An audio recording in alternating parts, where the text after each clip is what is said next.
في مدينة كربلاء المقدسة وبين مشاريعها الإنسانية والعمرانية المتصاعدة، يبرز مشروع طبي متكامل يجمع بين التخصص والدقة والخدمة المجتمعية. إنه مستشفى خاتم الأنبياء للأمراض القلبية والأوعية الدموية، أحد المشاريع الاستراتيجية الكبرى التابعة للعتبة الحسينية المقدسة.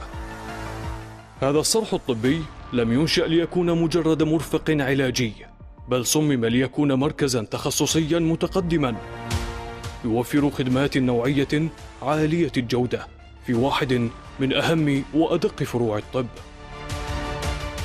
يمتد المشروع على مساحة واسعة ويضم بنايات متعددة تم تجهيزها بأحدث المواصفات الهندسية والطبية ووفق معايير عالمية.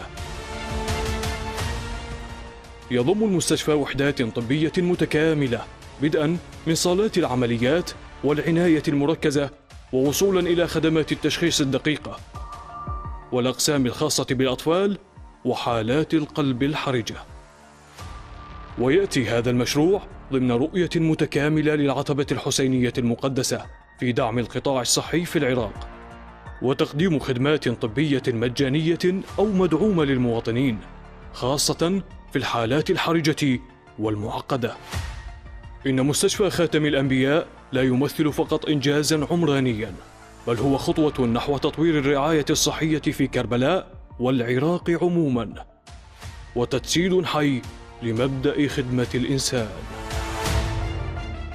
مستشفى خاتم الأنبياء التخصصي، من هنا تبدأ الحياة بنبض جديد.